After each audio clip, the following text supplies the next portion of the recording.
आप कम प्रॉफिट लेकर भी अच्छे हो सकते हैं। काफ़ी लोग कुछ ऐसे स्टॉकों में फंस जाते हैं जहां पहले लालची वाली चीज़ें हुई थी। आप उठाकर देखो, जो भी शेयर आपने कभी लिए हैं और वो फंडामेंटल कमज़ोर हैं या अन्य तरीकों। नमस्कार, आप देख रहे हैं डीप सर्च 6 और आज बात करेंगे ज़ोमैटो की। सर देखो, तो ज़ोमैटो की बात करने से पहले मैं आपको बताऊं कि आज जो रात को सार्थक बाज़ार से में वीडियो आएगी, यस बैंक कैसे हमें किन लोगों को बर्बाद कर सकता है। सबको तो नहीं करेगा, बस किन लोगों को करेगा, जिनकी सोच कैसी है उनको कैसे बर्बाद कर सकता है। बात करेंगे आज रात को TCS टाटा की एक कंपनी, IT कंपनी, उसके बारे में एनालाइज़ की है और जी इंटरटेनमेंट में क्या बैड न्यूज़ आ गई है उसके बारे में बात करेंगे। और थोड़ा सा मैंने आपको बताया है कि 118 रुपये का एक कंपनी जो डिविडेंड दे रही है उसके ऊपर आपकी प्रतिक्रिया क्या है। तो आज रात सार्थक बाज़ार से चैनल पर वीडियो आएगी और मेरे व्लॉग चैनल पर मेरे गुरुजी की वीडियो आ चुकी है जहां मैं प्रत्येक मंगलवार के दिन जाता हूं। देखो सर, थोड़ा सा मैं आपको डिविडेंड के बारे में इस चैनल पर भी बता दूं। डिविडेंड मिलना एक अच्छी बात है, पर डिविडेंड के लालच से शेयरों को ख़रीदना ये गलत बात है।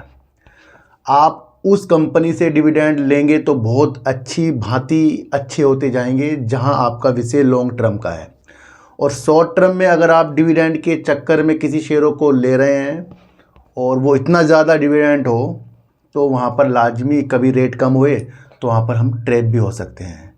ये जो मार्केट है यहाँ पर अलग अलग प्रकार के व्यक्ति हैं, इन्वेस्टर हैं, जिनकी सोच सबकी भिन्न भिन्न हो सकती है। असल में जिनकी सोच खुद को बचाने पे, लालच को, जो चीज़ें आपको दिखती है उस पर कंट्रोल करने में रहेगी, आप कम प्रॉफिट लेकर भी अच्छे हो सकते हैं। काफ़ी लोग कुछ ऐसे स्टॉकों में फंस जाते हैं जहां पहले लालची वाली चीज़ें हुई थी। आप उठाकर देखो, जो भी शेयर आपने कभी लिए हैं और वो फंडामेंटल कमज़ोर हैं या अन्य तरीक़ों से वो भागे, फिर आपने उनको लिया तो कहीं ना कहीं उनके अंदर हम ट्रैप हुए हैं। तो यानी कि शुरुआती तौर में जो उजाला दिखता है, बाद में वो अंधेरे में जब आ जाता है तब उसके बारे में पता लगता है।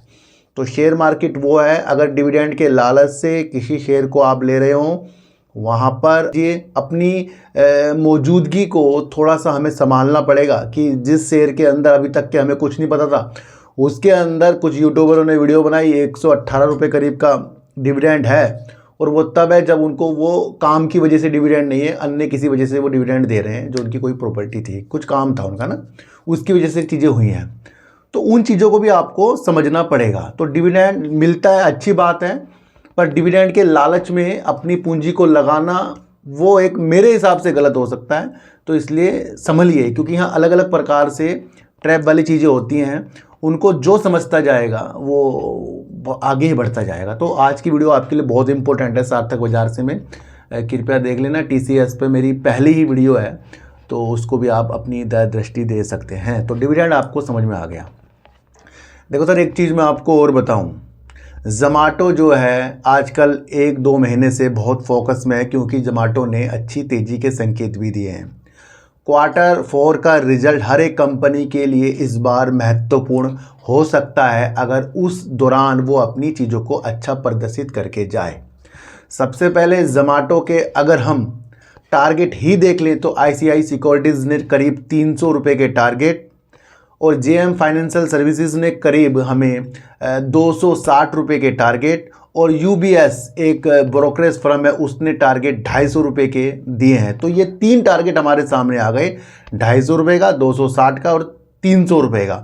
तो अब आपको टारगेट देखकर शेयरों को लेना है तो ये लाजमी गलत साबित होंगे, यहाँ पर भी गलत साबित होंगे। मैं आपको फिर कह रहा हूँ, कोई टारगेट देता है, आप उसकी वजह से खरीदते हैं, वो नहीं समझा जाएगा। अंदरूनी काम, जब तक कि आपको अंदरूनी काम नहीं समझ में आते कि ज़ोमैटो करता क्या है, क्या उसकी आगे की ग्रोथ की चीज़ें हैं, क्या वो पहले बता चुका है, तब जाके आपको अच्छा लगेगा। UBS जैसी कंपनी टारगेट दे रही है, ICICI सिक्योरिटीज़ दे रही है, JM फाइनेंशियल सर्विसेज दे रही है, और हमारे जी बिजनेस के अनिल सिंघवी जी ने तो बहुत पहले इसको अच्छी ग्रोथ के साथ देखा, और उन्होंने ये भी कहा था कि इसका जो दूसरी इकाई है ब्लिंकिट, वो बहुत अच्छी ऊपर तक जा सकती है।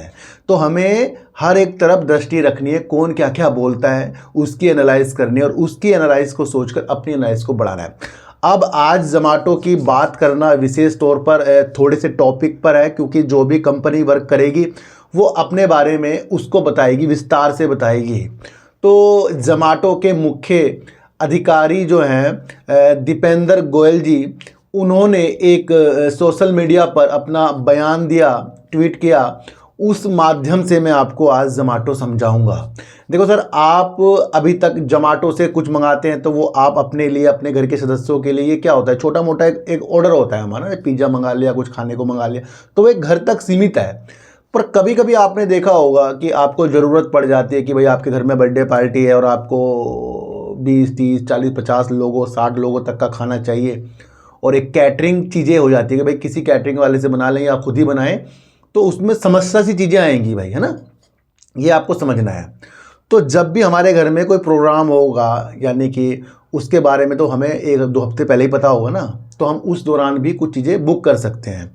तो बड़े बेड़े के लिए तैयार हो रहा है ज़ोमैटो, और वो इस तरीके से, अलग तरीके से, जो 50 लोगों का कार्यक्रम होता है, पार्टी जैसी चीज़ें समझ लो, क्योंकि बड़े बड़े शहरों में आजकल तो हर जगह छोटी मोटी पार्टी होती रहती है, वहाँ पर अगर वो हलवाई करते हैं, है ना, कैटरिंग करते हैं, उसमें अलग चीज़ है, लेकिन बना बनाया खाना अगर इस तरीके से ज़ोमैटो अपनी दिशा की ओर जा रहा है कि वो इस बड़े काम को, जो भारत का पहला इस तरीके का काम हो रहा है जहाँ पर बड़े ऑर्डर भी लिए जाएंगे, तो वहाँ पर ज़ोमैटो एक अच्छी दिशा देख रहा है और अपने कार्यक्रम यानी अपने काम को बढ़ाएगा। फूड डिलीवरी कंपनी आपको पता है ऐप से चलती है, तो यहाँ पर एक पॉजिटिव संकेत ज़ोमैटो के अंदर आ रहे हैं। और कब से ये शुरू होता है, जल्दी से जल्दी ये बताया जाएगा। एक और चीज़ है कि जो भी खाना इस तरीके से डिलीवर होगा वो पूर्णतया EV वाहनों पर होगा।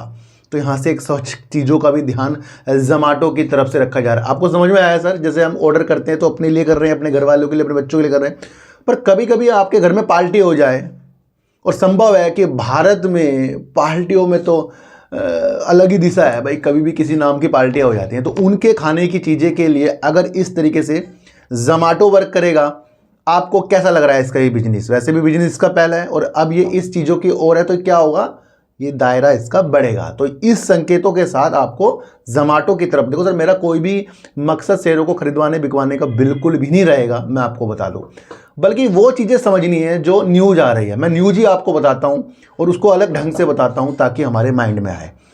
तो जब किसी कंपनी का काम बढ़ता है, ख्वाहिशें बढ़ती हैं, तो उसकी परिचालन की चीज़ों में विस्तार होता है और उस चीज़ों को हमें समझना है। तो ज़ोमैटो ने ये भारत का पहला काम कर दिया इस तरह की छोटी पार्टियों को फूड डिलीवर करने की चीज़ों के साथ, है ना। तो ऐसा उन्होंने बताया है। अब ये कब से शुरू होता है ये भी हमें जल्दी से जल्दी देखने को मिल सकता है। तो यहाँ से ज़ोमैटो लॉन्ग टर्म के लिए लग रहा है, क्योंकि वो उस चीज़ को कैप्चर कर रहा है जो खाने से रिलेटिव है, छोटी मोटी पार्टियाँ हैं, वैसे भी फूड डिलीवरी पहले ही करता है। तो आपकी दिशा टारगेट पर नहीं बल्कि काम की ओर जानी चाहिए। तो आज की वीडियो से आपको क्या समझ में आया सर, एक बार मुझे भी समझा देना। तो फिर मिलेंगे आपसे नई वीडियो के साथ, जब तक के लिए नमस्कार।